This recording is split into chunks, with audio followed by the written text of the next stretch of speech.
Vamos a dar un minuto para que nos complementemos. He estado revisando ya sus primeras comprobaciones de lectura, bastante bien en términos generales. Yo creo que será cuestión de ir afinando algunas destrezas de redacción, ¿verdad? De construcción de argumentos, pero es algo que yo espero que se puedan, aspectos que se puedan ir puliendo en el desarrollo de la carrera, ¿verdad? Ahora estamos en el quinto semestre y pues conviene algunas anotaciones ahí que he hecho, pero en términos generales bastante bien, ¿verdad? Nada desastroso o preocupante como encontrar en otros grupos, ¿verdad? Este es un grupo muy bueno, la verdad. Ya estamos llegando todos. Y bueno, respecto a la unidad que estamos desarrollando de temas de conquista y colonización, realmente hay múltiples abordajes. Lo que se entiende en España o en la historiografía española como el proceso de conquista y colonización es realmente una apología de esas grandes hazañas, de los grandes hombres que continúan con los patrones de la reconquista de la península. Recordemos que la península ibérica estuvo pues ocupada por musulmanes durante 800 años. Y en ese periodo, los reinos cristianos del norte, principalmente los asturianos, los navarros, los leoneses y los castellanos del norte, empiezan un patrón de reconquista de esos territorios que habían estado ocupados por mucho tiempo por los árabes. Y en ese sentido, la conquista militar de América no resulta novedosa, sino parece más bien una expansión de esos patrones de conquista militar que se habían desarrollado en los últimos años en la península ibérica, solo que con algunas características diferentes, ¿verdad? En la última clase platicamos un poco sobre los tipos documentales y sobre las fuentes de archivo que podíamos encontrar y principalmente revisar las capitulaciones resulta conveniente para entender este proceso de contratos privados entre la corona castellana y las empresas de conquistadores y luego las capitulaciones que suscribían las nuevas empresas de conquistadores con las armadas de las cuales habían partido. Luego examinar también cuáles eran los mecanismos de control de la corona castellana para tratar de ejercer control, tratar de mantener cierto orden en dicho proceso a partir de los juicios de residencia. Y también cuando estos conquistadores recién se van convirtiendo en colonos, empieza un nuevo proceso de probanzas de méritos y servicios, es decir, tratar de justificar, tratar de hacer una biografía de los personajes y también de sus éxitos militares y de los servicios que habían prestado a la corona. Entonces es una triangulación de fuentes que sirve fantástico para examinar esa primera parte de la conquista, esos primeros 40 años de invasión a los territorios americanos y concretamente para América Central, pues tenemos una variedad de fuentes en ese sentido, ¿verdad? De capitulaciones, de probanzas de méritos y servicios y juicios de residencia, los cuales se pueden complementar con las cartas de los obispos, las cartas de los primeros ayuntamientos, los informes y algo muy importante, las reales cédulas y reales provisiones que emitía el rey a través del Consejo de Indias para ir legislando ese proceso temprano de ocupación del territorio. Entonces son variadas fuentes documentales que con un adecuado respaldo teórico nos pueden brindar algunas perspectivas de cómo se desarrolló ese proceso complejo. Les mencionaba que la historiografía española suele ser muy apologética de dicho proceso, ¿verdad? Ensalzar los méritos de los valientes hombres. Y a partir de la década de 1960, 1970, la historiografía soviética va a ser muy crítica de cómo había sido abordado tradicionalmente el proceso de conquista, y la historiografía checa también. Svetan Todorov es uno de los autores emblemáticos del análisis de la conquista desde una perspectiva materialista. Luego, la historiografía mexicana, los aportes de León Portilla, ofrecen también una nueva perspectiva muy crítica y que pues pone en relieve otros aspectos, otras dinámicas desde la historia mesoamericana. Es decir, que empieza a revelar que ese complejo proceso de conquista había que examinarlo desde la perspectiva mesoamericana también, y pone el contexto de cómo estaba el orden imperial, las organizaciones sociales del periodo prehispánico. Desde otra historiografía, la historiografía norteamericana, y algunos autores británicos aportaron también a esa discusión historiográfica. Y producto de esos nuevos enfoques surgen trabajos como los de Matthew Restal del año 2004 sobre los mitos de la conquista, los 7 mitos de la conquista, y pone el énfasis en que es necesario examinar la participación de los que en ese momento llama auxiliares de conquista, evaluar cuáles fueron las alianzas con las poblaciones mesoamericanas, cómo se saca provecho por parte de los conquistadores de esas rupturas políticas que se estaban experimentando en el espacio mesoamericano y logran ser instrumentalizadas para allanar ese proceso de conquista militar y también de instauración de unas instituciones de carácter hispánico. Partiendo del trabajo de Restal, vemos una siguiente generación de historiadores y etnohistoriadores, como es el caso de Laura Matthew o la misma Florin Asselbergs, que es uno de los trabajos que ustedes están leyendo. Florin Asselbergs realizó su tesis doctoral en el año 2002, y en ella plantea cuestiones muy interesantes. A partir del análisis y el estudio de fuentes pictográficas, logra identificar algo que en México ya estaba más o menos estudiado, pero se topa con una fuente maravillosa que es un pictograma que originalmente se creía que hablaba de la conquista de Puebla, pero realmente evidencia la participación de auxiliares de conquista mexicanos en la conquista de Guatemala y El Salvador. Y posteriormente empieza a surgir toda una línea de trabajos partiendo de esa perspectiva, ¿verdad? Evidenciando que el proceso de conquista no solo es estudiable a partir de las fuentes europeas o en caracteres latinos, sino que también hay que hacer un equilibrio en la utilización de las fuentes mesoamericanas y toda una nueva tradición también de estudios a partir de esas fuentes que requieren destrezas metodológicas apropiadas. En ese sentido, quiero que hoy platiquemos sobre algunas consideraciones iniciales, ¿verdad? Seguimos en esta fase inicial del tratamiento sobre la conquista, y ver cuáles han sido los abordajes, tanto historiográficos en el mundo, y también el potencial que existe para que una nueva generación de historiadores locales pueda conocer otras fuentes y pueda emprender otros abordajes de las mismas. Voy a compartir mi pantalla para que puedan visualizar algunas imágenes que les tengo preparadas. En años recientes ha tomado auge también a partir de los estudios lingüísticos el descubrimiento, ¿verdad? O, por decirlo así, puesta en valor de muchos títulos, relación del origen de algunos pueblos, y nos encontramos como el que está aquí en pantalla, el título de San Bartolomé de la Costilla.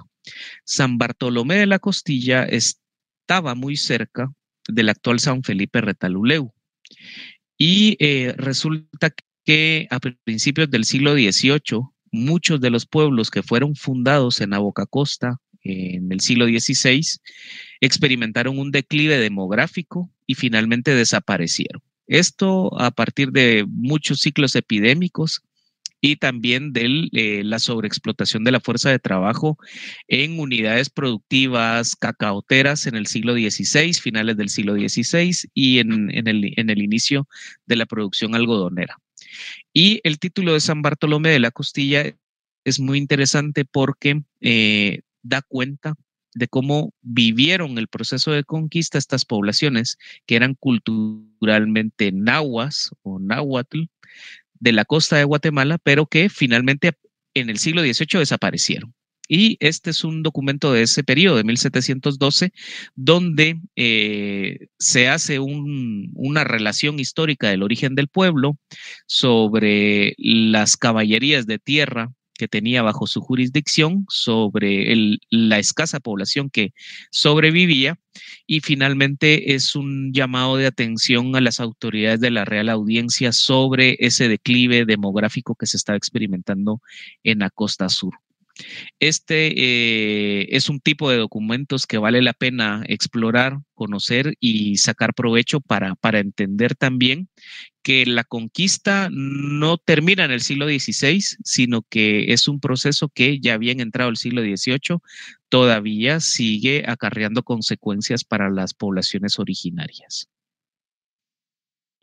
También está la rica tradición de los textos Nijaib, de los títulos Nijaib, que son al menos 4 documentos escritos entre 1542 y 1560. Estos títulos tempranos son quichés y relatan también desde la perspectiva de los quichés cómo se experimentó la conquista, cómo se reorganiza políticamente el antiguo estado quiché, cómo se generan esas primeras alianzas con las instituciones hispánicas, cómo hay una sustitución de la antigua nobleza indígena y se encumbra una nueva élite política que era afín a los colonizadores. En los títulos Nijaí vemos lo que hemos platicado anteriormente, esa continuidad de la historia mesoamericana y cómo se expresa en caracteres latinos esa experiencia de transición hacia el nuevo orden colonial y también la brutalidad del proceso de conquista. La historiadora, etnohistoriadora y arqueóloga Mallory Matsumoto ha realizado un análisis bastante detallado de los títulos Nijaib a partir de copias que están en la Universidad de Brown en Estados Unidos y partiendo de eso, en el año 2018 hizo su tesis doctoral y publicó un libro muy bueno que hace un análisis desde la arqueología cultural de los títulos Nijaí. Es muy interesante el trabajo porque logra cruzar información de registro arqueológico con documentación etnohistórica para una zona de Quiché y Totonicapam que había sido ya tratada inicialmente por Robert Carmack, pero que no había profundizado en los títulos Nijaí por la disponibilidad que había de los mismos en la década de los 70.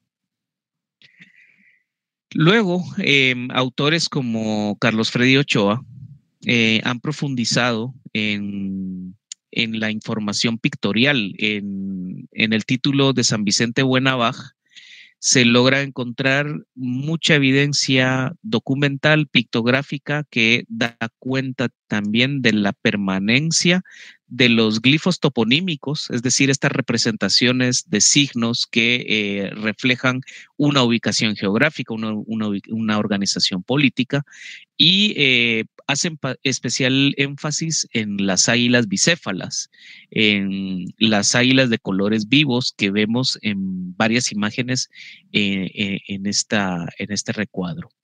Y puntualmente en San Vicente Buenavaj logra encontrar una concordancia y podemos decir así, algunos ejemplos de una tradición documental nijaí que en sus 4 versiones informan sobre el territorio quiché, sus posesiones y fronteras alrededor de 1500. Es decir, es como una probanza de méritos de la tradición española, solo que instrumentalizada para dar cuenta de los antiguos dominios de los nijaí dentro del territorio quiché. y también nos da una información muy valiosa de cómo estaban organizadas las fronteras físicas antes de la invasión española. El águila bicéfala, Nijaib, de San Vicente Buenavaj, está compuesta por varios elementos. Es decir, esta águila bicéfala que vemos acá tiene un recuadro sagrado de la danta. La danta es un elemento calendárico en el Tzolk'ij de los quichés.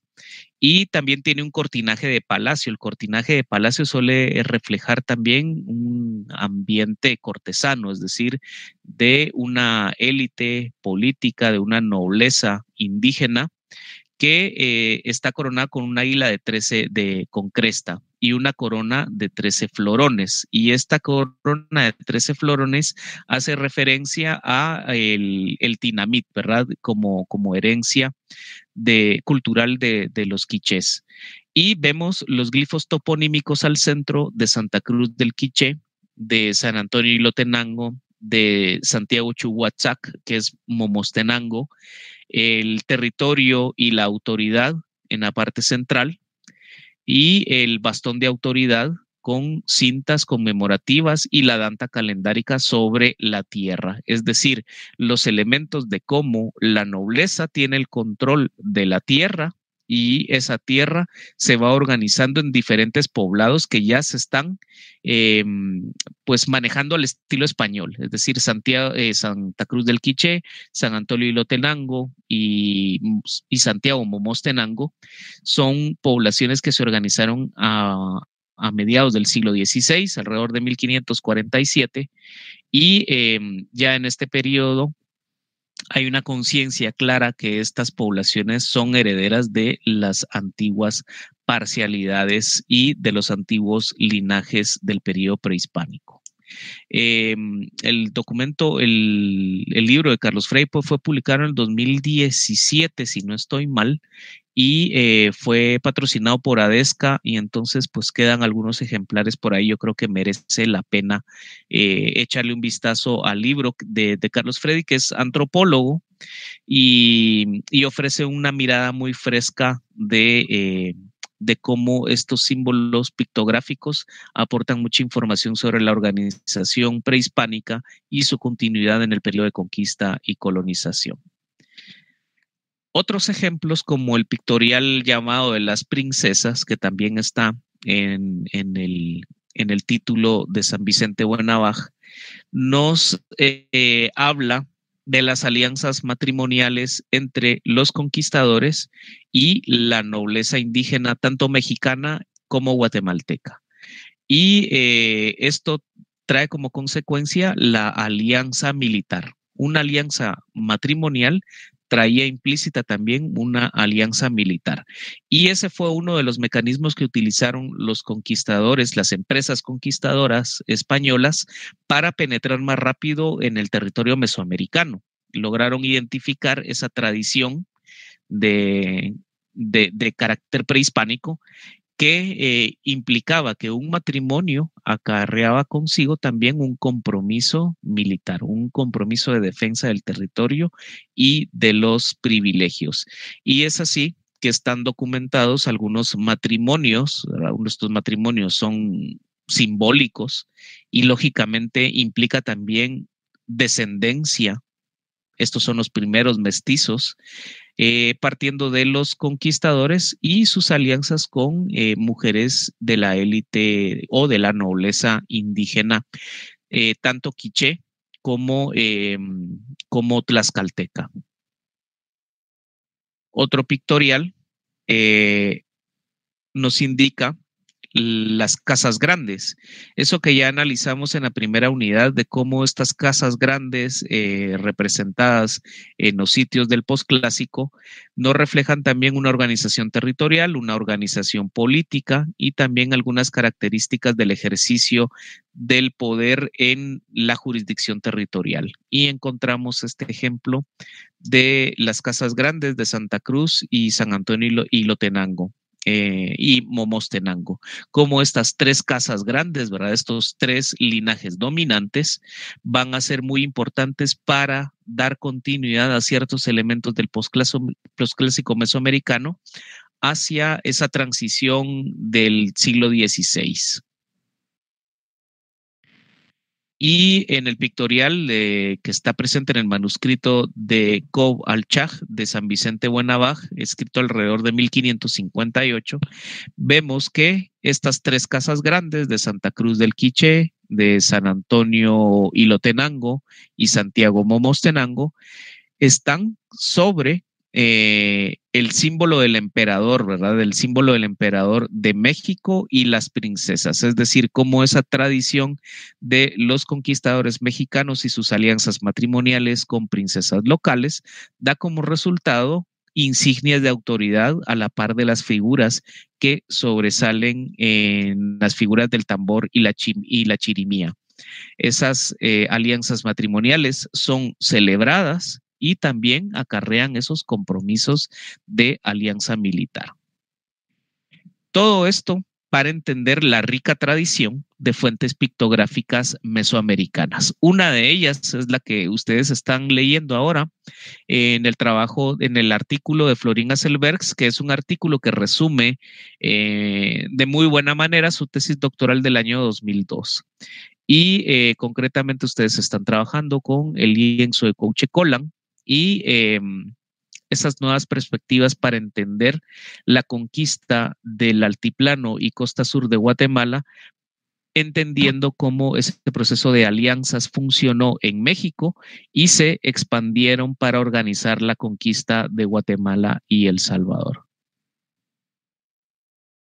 La conquista de América Central, de Centroamérica, hablando de manera anacrónica, se extiende desde dos vías, como ya lo mencionamos en un inicio.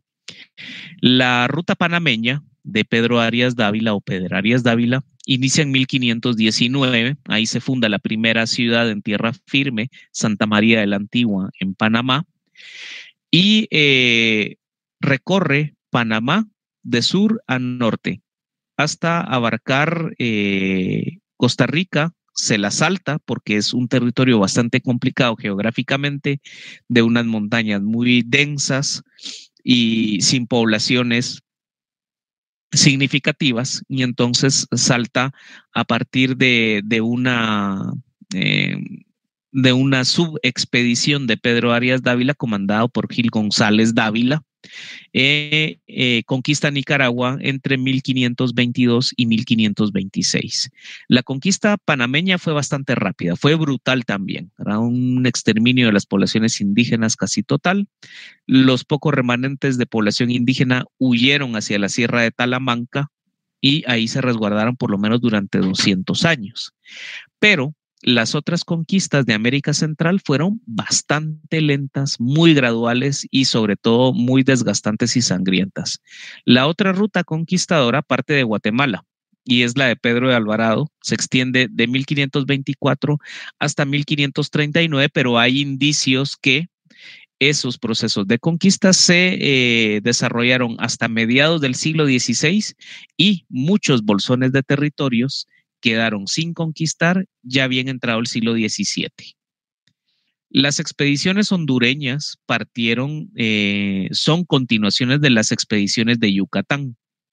Y aquí vamos a encontrar a Francisco de Montejo y a Cristóbal de Olid. Estas dos empresas de conquistadores compitieron por la conquista de Honduras y también se repartieron parte del territorio entre 1524 y 1539. Y un caso aparte es la conquista de Costa Rica, la de Juan Caballón. Si bien Pedro Arias Dávila y Gil González Dávila habían incursionado en partes del territorio costarricense, por esas condiciones tan agrestes del territorio no fueron exitosas. Se tuvo que dejar ya bien entrado el siglo XVI para emprender un proceso de conquista organizado entre 1560 y 1580. Aquí una cuestión bastante importante y que va a marcar una diferencia sustancial respecto a las otras conquistas de América Central. Aún hoy en día, muchos se preguntan, pero ¿qué pasó en Costa Rica que tiene una historia tan diferente? ¿Verdad? Vemos algunas consecuencias que el caso costarricense ha sido atípico en el resto de América Central. Y yo me atrevo a decir que buena parte de eso se explica por la conquista tardía. Esa conquista entre 1560 y 1580 hace que ya se desarrolle en el contexto de las leyes nuevas. Ya habían sido promulgadas las leyes nuevas de 1542 a 1545 y entonces ya es un proceso de conquista mucho más regulada, donde no tienen rienda suelta los conquistadores para hacer saqueos, para esclavizar poblaciones, para exterminar a su gusto, sino que se da un proceso mucho más controlado donde realmente ya el aparato institucional estaba mucho más definido y esto hace que al estilo de la conquista norteamericana, los indígenas sean ubicados en territorios aparte, ¿verdad? En una especie de reservas, pero sin afectar su propio modo de organización. Es decir, hay un respeto a la propia organización política y conviven dos formas de Estado, ¿verdad? Los estados indígenas, que eran muy diversos, eran también poblaciones indígenas mucho más pequeñas, mucho más dispersas que en el caso de Guatemala o El Salvador. Y en ese sentido, el trabajo misionero de los franciscanos fue mucho más efectivo y se da un modelo de conquista pacífica.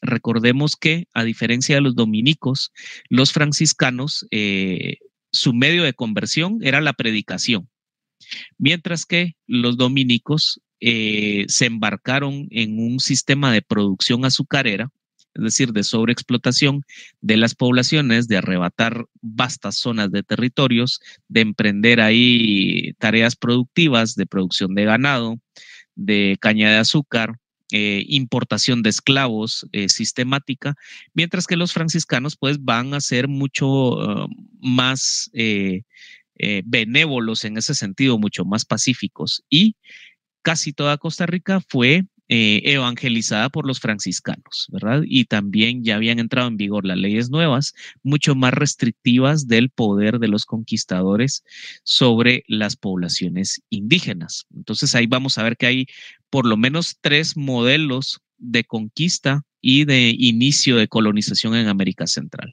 El modelo de Pedro de Alvarado va a ser característico, ese es el modelo sanguinario, ese es el modelo brutal. El de Pedro Arias Dávila se intentaba buscar canales de comunicación hacia la nueva fase de conquista, que era América del Sur, era Perú. La visión de Pedro Arias Dávila era comunicar los dos océanos. Y está el tercer modelo de conquista, que es el de Juan Caballón, que es un modelo mucho más controlado y donde se buscaba, sí, la presencia de una colonización un poco light, ¿verdad?, del territorio de Costa Rica, donde no se afectara de fondo a la población. La expedición de Pedro Arias Dávila tuvo como consecuencia que se conectan los dos océanos, el Atlántico y el Pacífico, y se conecta, se logra conectar a través de Panamá las extracciones mineras peruanas, ¿verdad? Y el puerto que los conectaba con el Atlántico, que era Cartagena de Indias en la actual Colombia. Y en ese sentido resulta ser una empresa conquistadora bastante próspera, muy prometedora, muy rica. ¿Por qué? Porque se logra conectar la nueva fase de la conquista, que es la centroamericana, con la fase sudamericana. Y entonces así vemos cómo se logran financiar y organizar esos procesos de conquista. La fase caribeña sirve para financiar la fase mexicana de la conquista. Luego, la fase mexicana de la conquista y las alianzas militares a través de alianzas matrimoniales, etcétera, sirve para avanzar en la fase de la conquista centroamericana. Y la fase centroamericana sirve para financiar la apertura de nuevas rutas y también de capitales que sirvan para financiar las empresas conquistadoras de América del Sur.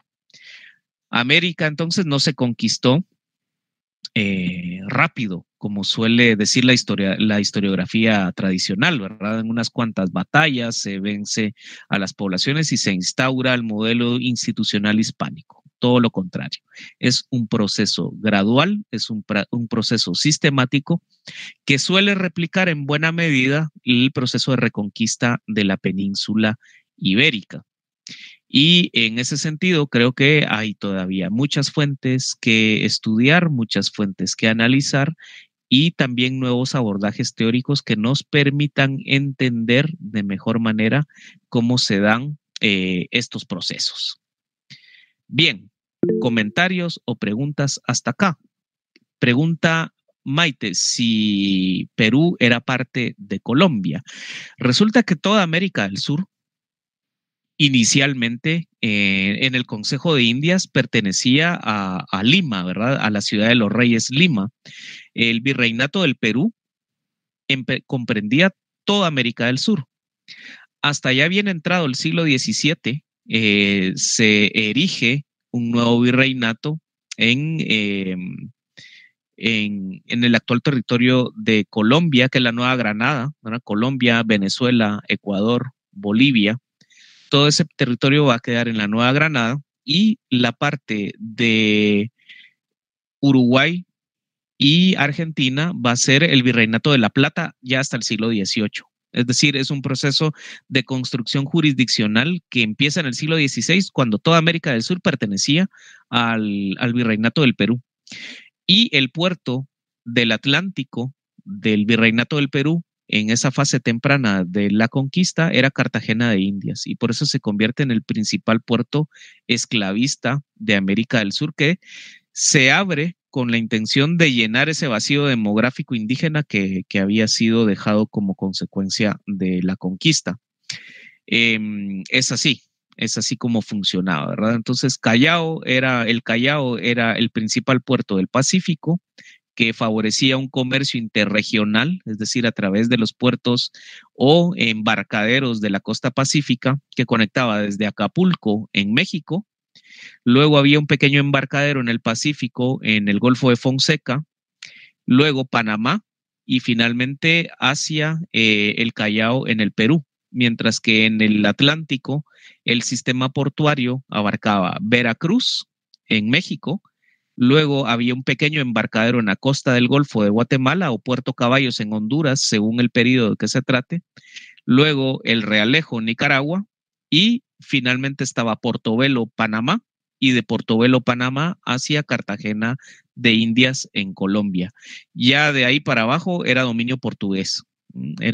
Ese es otro modelo de conquista que por las características de este curso no nos podemos meter, pero sería súper interesante analizar cómo funciona ese modelo de conquista y colonización portugués en el resto de América del Sur, principalmente para el caso de Brasil. Bien, les quiero escuchar un poco, ¿verdad? ¿Cómo van con las lecturas? ¿Qué me comentan, verdad? No se trata de pregunta directa, ¿verdad? Sino que tratemos de buscar algunas cosas que a ustedes les llamen la atención a partir de la lectura que están haciendo o de otras lecturas que hayan hecho en otros cursos sobre el proceso de conquista para tratar de derribar un poco esos mitos que venimos acarreando. A ver, ¿qué me cuentan? Me callo un rato y los dejo a ustedes.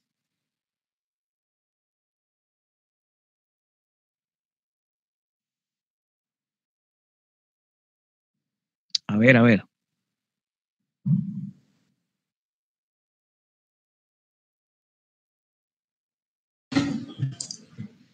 Licenciado, buenas noches, compañero, buenas noches. Buenas noches. Licenciado, fíjese que tengo un inconveniente, no encuentro esos documentos en la plataforma. Y déjeme comentarle que soy malo para la tecnología, tal vez me pudiera ayudar. Bueno, ¿qué podemos hacer? Bueno, tengo tu dirección electrónica, ¿verdad? La que está registrada en el Moodle. Te los puedo enviar sin ningún problema, ¿verdad? Solo lo voy a anotar para que no se me olvide. Muchas gracias. Con gusto. A ver, ¿qué más? ¿Qué me cuentan?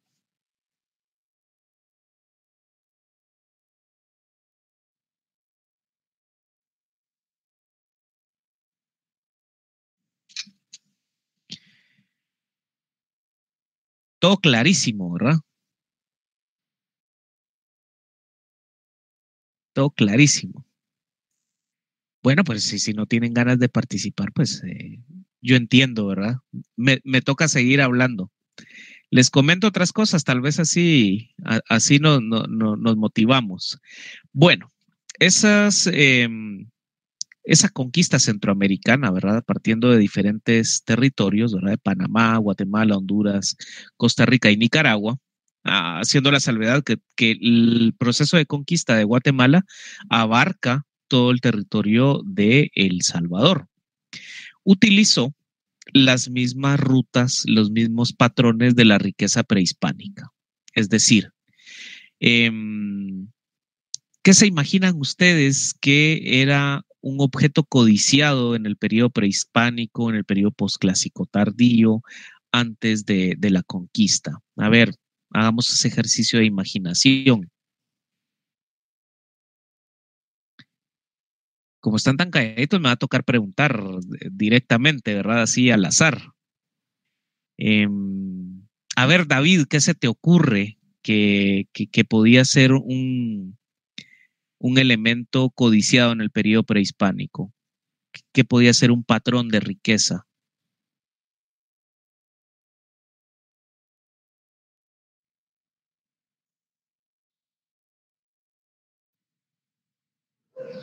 ¿Sería algún producto, licenciado?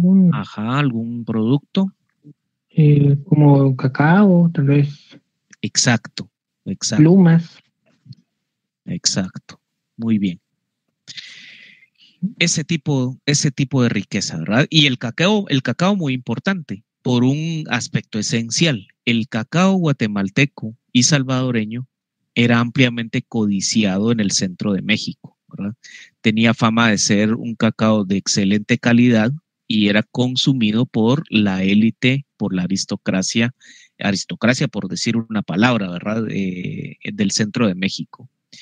Y la ruta del cacao abarca toda la costa sur, de toda la costa del Pacífico, ¿verdad? Del Pacífico mexicano, se extiende por el Pacífico guatemalteco, la costa de Retaluleu actual, Suchitepeques, hasta bajar a la zona de los Izalcos o Aguachapán en El Salvador. Esas antiguas rutas que eran transitadas desde el tiempo de los Olmecas, luego en la fase teotihuacana, luego en el clásico tardío y el posclásico, fueron las mismas rutas que utilizaron los conquistadores para penetrar al territorio guatemalteco. Y esto nos dice algo muy importante. Utilizar esas rutas hubiera sido imposible si no hubiese dominio de la información y quienes proveían esa información a las empresas de conquistadores, pues las mismas poblaciones indígenas que transitaban esas rutas comerciales antiguas. La empresa de Alvarado, les voy a compartir mi pantalla en este momento para aclarar un poco lo que estoy diciendo. La empresa de Alvarado utiliza, es la línea, la imagen está un poco difusa, ¿verdad? Pero la empresa de Alvarado parte de Jalisco, en el occidente de México, pasa por Michoacán, luego baja por Chiapas, finalmente desciende a la zona de producción cacaotera de Soconusco en Chiapas y el actual Retaluleu guatemalteco, y llega hacia la zona de El Salvador, de Cuscatlán, que era la unidad sociopolítica que tenía control de la producción cacaotera de la costa sur. La empresa de Pedro Alvarado entonces parte en 1523, pero vemos que las otras empresas como las de Montejo o las de Francisco Orozco, que parten de Yucatán, buscan también esos antiguos patrones de riqueza indígena. Y como bien dijo David, la riqueza en ese periodo o los productos más apetecidos por los conquistadores en dicho periodo, pues era el cacao. ¿verdad? Principalmente para el área centroamericana. Las plumas, la sal negra de Sacapulas también era un producto muy apetecido, y los textiles. Recordemos que América Central tiene una rica tradición de producción textilera, y eso también fue aprovechado y bien visto por los conquistadores como un elemento que indicaba hacia dónde seguir esa ruta de expansión. Entonces, podemos decir que esas empresas conquistadoras van siguiendo esos patrones de la riqueza prehispánica. No van a tratar de descubrir nada nuevo, ¿verdad? No se trata de una fase de descubrimientos, de exploraciones, sino que van siguiendo esos patrones de riqueza que obtienen a partir de la información. Y ya metidos en ese tema, conviene examinar cuáles eran las tácticas de conquista, ¿verdad? Porque no se trata únicamente de pararse en un territorio nuevo y decir, bueno, ahora estas tierras son mías, ¿verdad? Sino tiene que haber unas tácticas bastante elaboradas. Y la principal, fue la captura de caciques. Ojo con esto, ¿verdad? ¿Cuáles son las tácticas de conquista?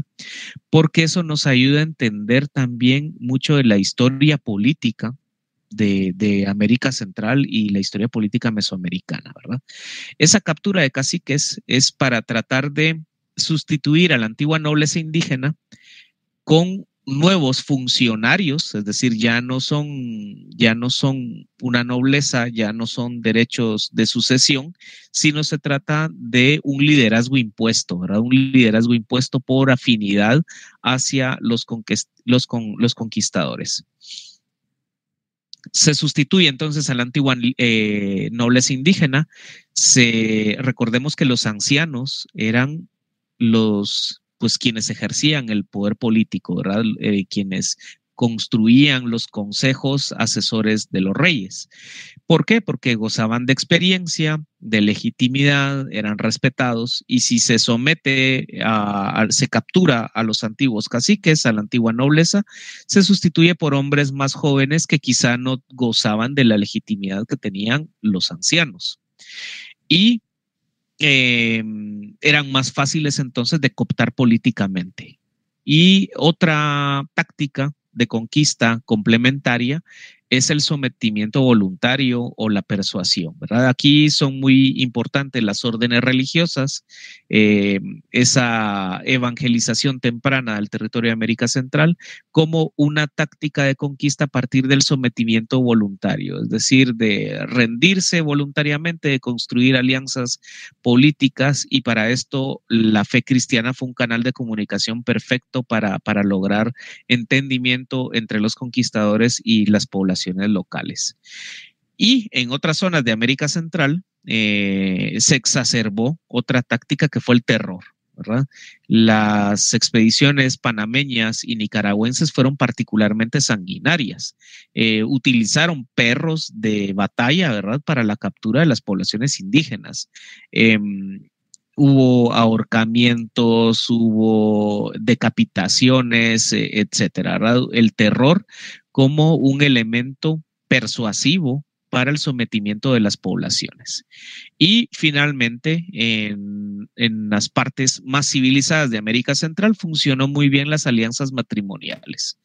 Cuando el grado de desarrollo económico, político y social de las poblaciones era menor, entonces era mucho más común esas tácticas de terror, y mientras que en las poblaciones más civilizadas era más común buscar alianzas matrimoniales, porque claro, no convenía un enfrentamiento directo con una población que sí podía presentar una resistencia importante, ¿verdad?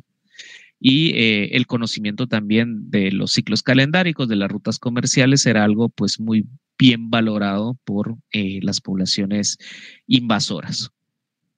Y esto nos lleva a algunas reflexiones.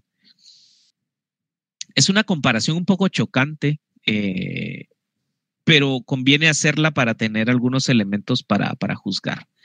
Y es que vale la pena comparar el nivel de desarrollo de las sociedades prehispánicas y de la sociedad española del siglo XVI para entender por qué se decantaron por esas tácticas de conquista, por qué se dio ese proceso de conquista lento y también para entender cómo es vivido desde de las mismas poblaciones que sufren ese proceso de invasión. Primero, en cuestiones religiosas, ¿verdad? En cuestiones teológicas, las sociedades prehispánicas todavía estaban enmarcadas por una concepción más mágica religiosa, mientras que la sociedad española del periodo cada vez más se adentraba dentro de una concepción materialista e idealista. Hay una diferente forma de entender el mundo, de entender la legitimidad del gobierno. Y en el caso de las sociedades prehispánicas hubo un elemento que jugó en contra y es esa dispersión económica, esa fragmentación política del espacio mesoamericano y la diversidad lingüística. Mientras que en el caso de las poblaciones europeas, ¿verdad? Y principalmente los españoles, vivían en un espacio político recién unificado, ¿verdad? A partir del proceso de reconquista de la península ibérica. Y ese proceso de reconquista, esa reunificación del espacio político, dio lugar a una unidad lingüística pues mucho mejor lograda que lo que había en el espacio mesoamericano. Si bien en España se hablaba todavía asturiano, valenciano, catalán, etcétera, sí el castellano ya se había logrado pues encumbrar como una lengua franca en toda la península ibérica. Mientras que esa dispersión económica, lingüística, militar y política en América Central y en toda Mesoamérica, pues sí que fue un elemento que jugó en contra a la hora de organizar una resistencia a ese proceso de conquista. Y algo que ya es bien conocido, bien tratado, que es la carencia de armas de fuego y el dominio masivo de los metales en el caso de América Central, mientras que en la península ibérica ya se venía desarrollando una tradición armamentística, ¿verdad? La elaboración de armas de fuego, la metalurgia y las tácticas militares bien desarrolladas desde el Imperio Romano, ¿verdad? Eso es algo que no se había desarrollado de esa manera en América Central. Y esas deficientes tácticas guerreras del espacio mesoamericano, ¿verdad? Porque era una guerra mucho más simbólica, defensiva, sin metalurgia, sí que tuvo consecuencias cuando les tocó enfrentarse con las armas de fuego, la metalurgia, el dominio de tácticas complejas de guerra. Y finalmente, algo que por distintos historiadores ha sido señalado, la carencia de ganado, ¿verdad? La carencia de ganado vacuno, de la alimentación cárnica, que da como resultado una mayor disponibilidad de proteína y también la ganadería de combate, ¿verdad? El ganado utilizado para el combate, principalmente los caballos. Eso es algo que va a representar alguna ventaja a la hora de enfrentarse en batalla. La primera expedición de conquista de Guatemala, ¿verdad? Fue enviada por Hernán Cortés y fue capitaneada por Pedro de Alvarado y partieron de México en diciembre de 1523. Y aquí, ojo, ¿verdad? Con las cifras, porque esto es lo que suele ensalzar la historiografía tradicional. Fueron enviados nada más 300 soldados, 160 caballos y las fuentes mencionan numerosos aliados tlaxcaltecas, cholulas y mexicas, sin mencionar un número exacto, ¿verdad? Cuando se dicen numerosos aliados, pues numerosos pueden ser 30, pero hay algunas fuentes que hablan de 30,000 auxiliares de batalla. Tlaxcaltecas, cholulas y mexicas. Y eso es lo que la historiografía tradicional suele mencionar también. ¿Cómo es posible que unos cuantos hombres, ¿verdad? Con 160 caballos y armas de fuego hayan sido capaces de vencer a miles de guerreros bien organizados, mesoamericanos e indígenas de toda Centroamérica? Algunas fuentes mencionan que los utugiles, los habitantes de la ribera del lago de Atitlán, fueron derrotados en Iximché. Y los pipiles del señorío Nahuapipil de Escuintepeque, o la actual Escuintla, las tropas de Alvarado ejercieron excesiva crueldad. A raíz de eso se da un juicio de residencia en donde se argumentó que no había cumplido con el precepto de leer el requerimiento a los nativos rivales, ¿verdad? O sea, ese fue de lo que lo acusó la corona castellana. No le leyó el requerimiento y usó excesivamente la violencia, y por eso se le hace un juicio de residencia.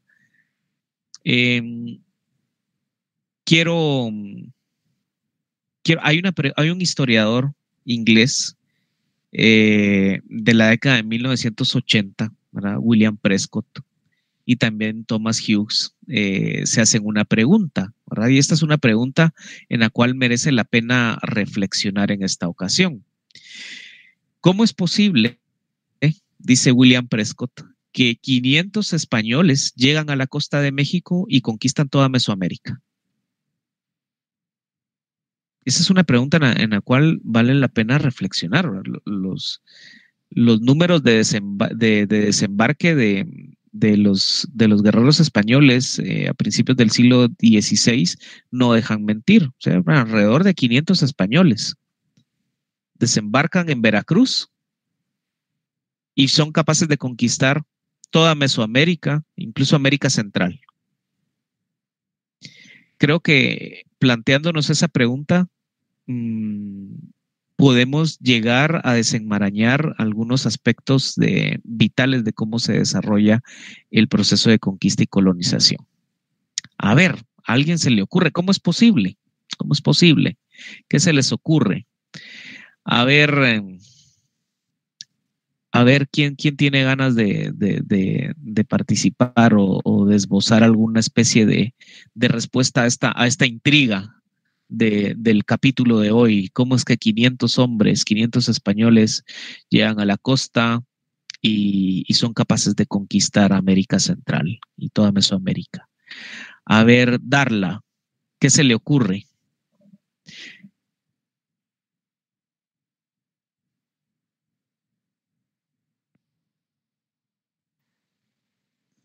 Pues no, es que me pongo nerviosa.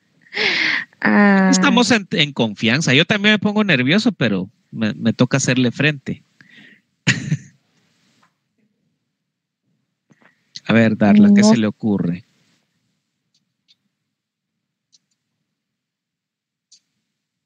¿Un tipo de ayuda o algo así? Ajá. Esas alianzas militares, ¿verdad? Con guerreros tlaxcaltecas, cholulas y mexicas fue importantísimo, ¿verdad? Eso fue vital. Gracias, Darla. Pregunta Karina. No. Pregunta, dice David, ¿verdad? Si se sabe de algún caso de rendición ante el requerimiento de Palacios Rubios. Algunas fuentes dicen que sí, ¿verdad? O sea, se les leyó el requerimiento y aceptaron a Cristo como su Salvador y al Rey como su gobernante, ¿verdad? Muy cuestionable. O sea, realmente es muy difícil, ¿verdad? Que haya sido así, pero seguramente esa táctica de persuasión, ¿verdad? Seguramente ya poblaciones que habían sido testigos de esa violencia excesiva de los españoles en el proceso de conquista, les habían alertado y habían dicho, bueno, es mejor que acepten el requerimiento y al menos de manera formal se acepte la rendición a partir del mismo, y ya luego pues nos buscamos la vida más adelante, ¿verdad? Eso es muy probable que haya sucedido. Muy bien. Karina, ¿qué se le ocurre?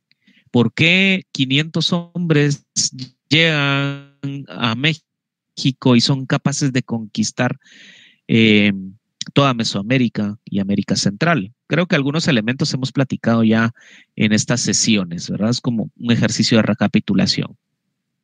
Pues lo que se me ocurre es lo que comenté, lo de las alianzas.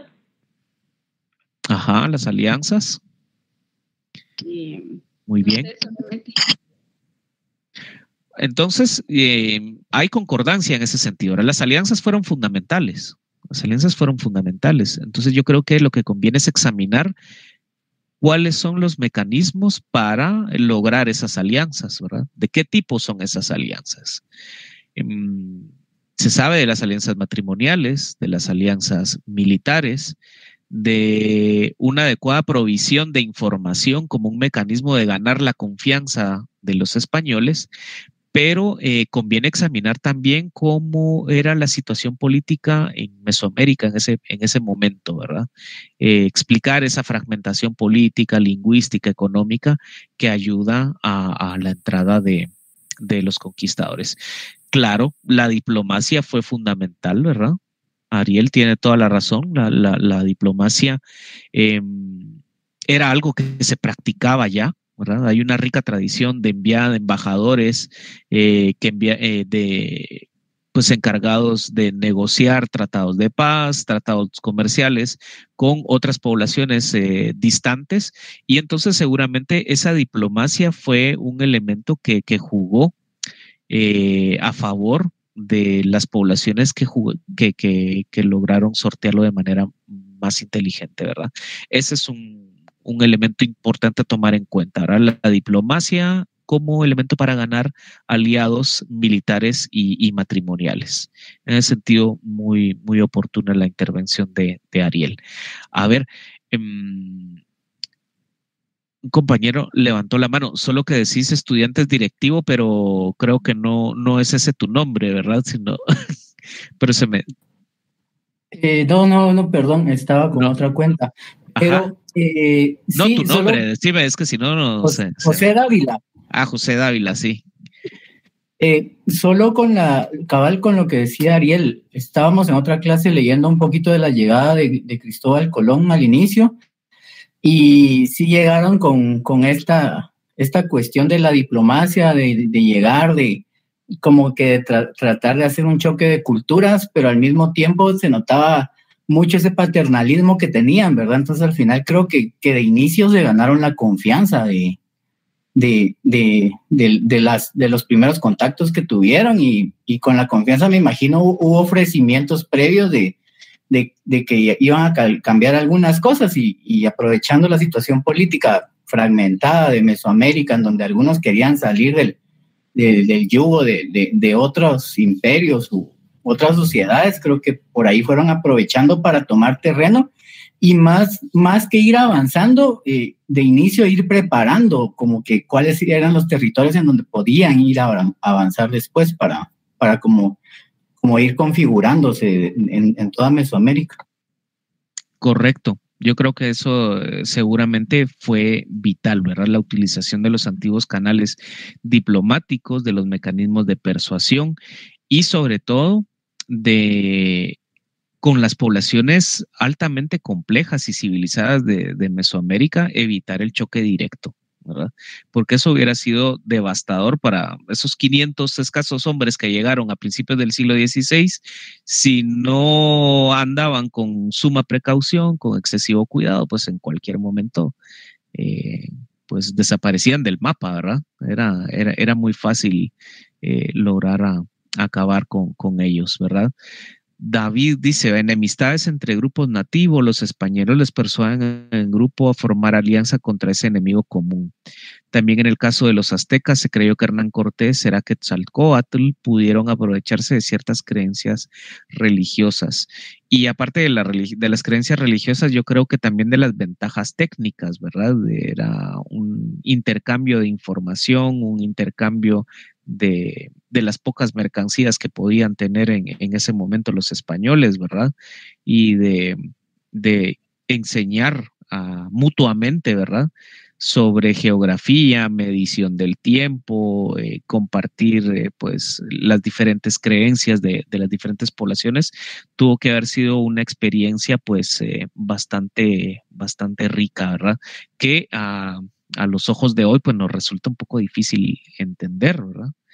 Pero seguramente ese cristianismo arraigado dentro de los españoles y ese sentido de aventura jugó a favor, ¿verdad? Para lograr instrumentalizar este juego diplomático. Conclusión de la sesión de hoy, ¿verdad? En lo que avanzamos con las lecturas, ¿verdad? Que yo quiero que participen, hombre. O sea, yo quiero que dicen, yo me pongo triste, me desanimo, me dan ganas de llorar, de, de, de dejar esto, ¿verdad? No, es broma. Y es que los españoles, en conclusión de la sesión de hoy, ¿verdad? Los españoles no conquistaron a Mesoamérica, ¿verdad? Yo me atrevería a decir eso, sino que hay un elemento olvidado, hay un elemento subyacente que si bien intuimos, todavía no lo tenemos bien claro. Y ese elemento olvidado es el papel indígena en la conquista. Para entender la conquista, creo que tenemos que entender mucho mejor la organización política del espacio mesoamericano en el posclásico y cómo eso logra un canal de difusión a partir de la empresa conquistadora de América Central, de Mesoamérica y de América Central en su conjunto, ¿verdad? Es imposible entender la conquista sin entender la participación indígena en la conquista y esos reacomodos políticos que surgen a partir de la misma. Y yo les dejo esa inquietud, ¿verdad? Para las lecturas que están desarrollando en esta unidad y la invitación es a buscar fuentes complementarias, ¿verdad? Sobre estos estudios a partir del análisis del artículo de Florín Hasselbergs, poder llegar a otros estudios similares en otras latitudes del continente para profundizar en el tema. Bien, les agradeceré muchísimo que me coloquen presente en el chat para poder tomar la asistencia el día de hoy y seguro que nos encontramos el jueves con muchas ganas de platicar, ¿verdad? Acá. Y les deseo que disfruten y que avancen en sus lecturas para entender mejor este proceso histórico que merece la pena pues analizarse a profundidad, ¿verdad? Les deseo la mejor de las noches, que la pasen bien y después de colocarme presente, pues los invito a que vayan a cenar tranquilamente, ¿verdad? Que pasen una buena noche, un gusto para mí saludarles y nos vemos el jueves. Feliz noche, licenciado. Feliz noche, compañeros. Feliz noche. Te envío las lecturas. Feliz noche, licenciado. Feliz noche, Ángel. Hasta luego.